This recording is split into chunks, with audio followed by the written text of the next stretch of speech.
สุขสบายดีเนาะวันนี้มาพบมาพอกับซ่องใบลมคนสวนชาแนลคือเก้านะพี่น้องเนาะ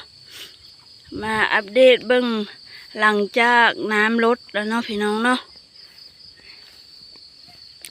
หลังจากน้ำลดก็สภาพก็เป็นแบบนี้เลยเนาะพี่น้อง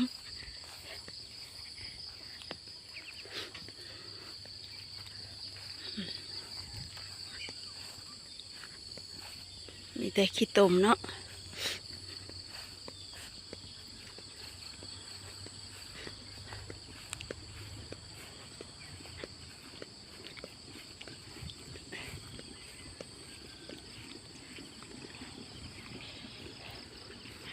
ขี้ตมเนาะ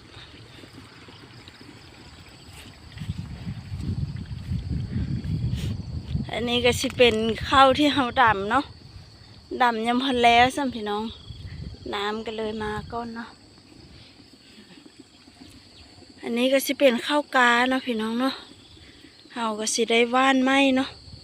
มันบ่ได้แล้วแบบนี้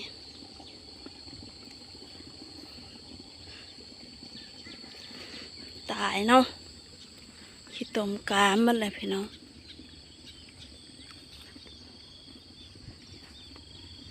อันมักแต่งก็กำลังงามพี่น้องนี่น้ำท่วมก็ตายหมดเนาะนี่ข้าวกากำลังงามว่าประมาณทิศหน้าก็ดำแหละพี่น้อง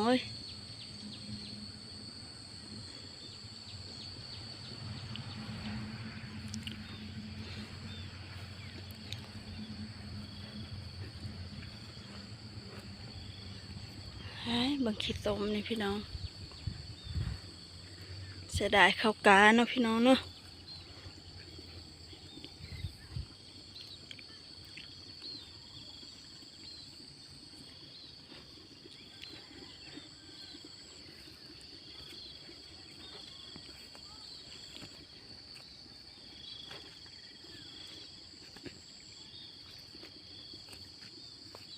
น้ำท่วมแล้วนี่ก็กล้วยก็บ่ได้ขายเนาะมันขี้ลาย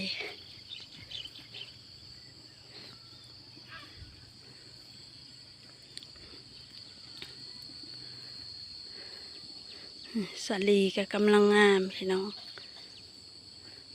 ไปเมิดมันยังกะ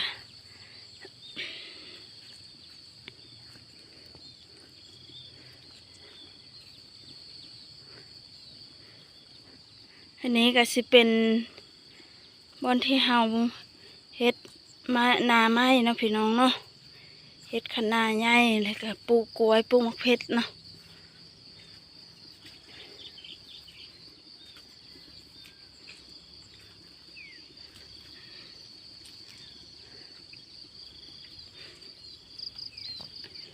มะเพชรก็ตายหมดมะเพชรพี่น้องกำลังดกมันยังกะกล้วยก็กำลังงามมะเขือก็กำลังงามพี่น้องมะเขือมักแตงแล้วก็ยอดมักบวบเนาะยอดมักนะพี่น้องเนาะมันตายหมดเลยให้หน้านี่ก็บ่ฮู้ว่าสิดำได้หรือบ่เนาะพี่น้องก็มันขี้ดินขี้ตมเนาะพี่น้องไปหมดคะน้า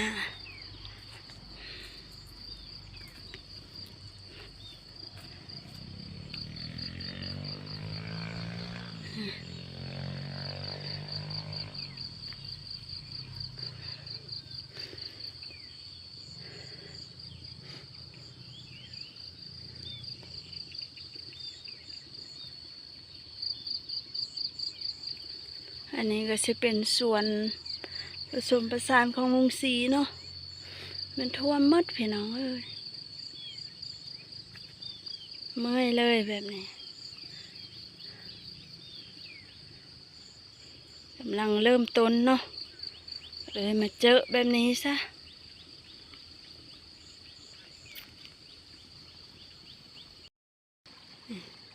บางขี้ตมนี่พี่น้องคันนาก็คาดมันเนาะคันคูเฮาเฮ็ดไม้เนาะ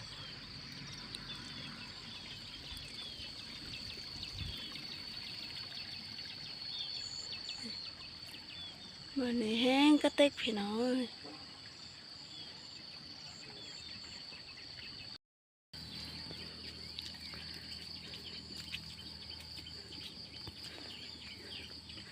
อันนี้ก็สิเป็นต้นมะพร้าวเนาะพี่น้องเนาะแถวนี้ก็สิเป็นมะพร้าวหมดเนาะโอ้โหว่ามันสิเลาะหรือบ่เลาะเนาะมะพร้าวกำลังงามพี่น้องเอ้ยมะพร้าวก็กำลังงามมังหุ่งก็กำลังเป็นมากพี่น้องโอ้โหว่ามันสิเลาะหรือบ่เลาะเนาะมังหุ่งกะ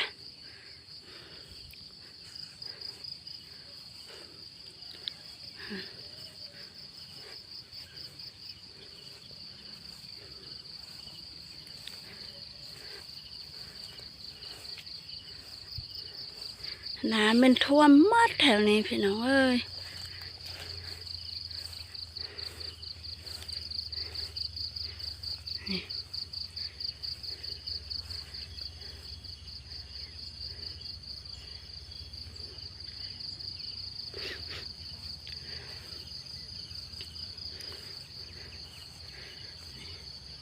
หงก็กำลังดกกำลังเป็นมะ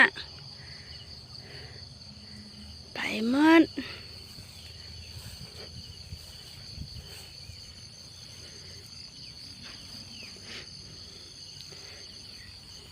นี่น้องมะพร้าว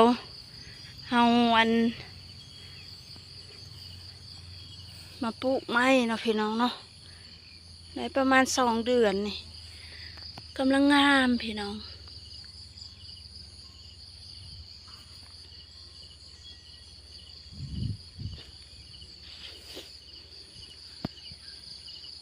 น้ำท่วมหมดแถวนี้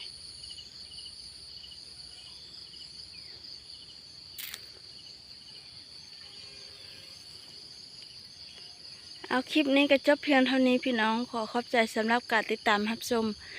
สุดท้ายนี้ก็ขอกล่าวคำว่าสบายดี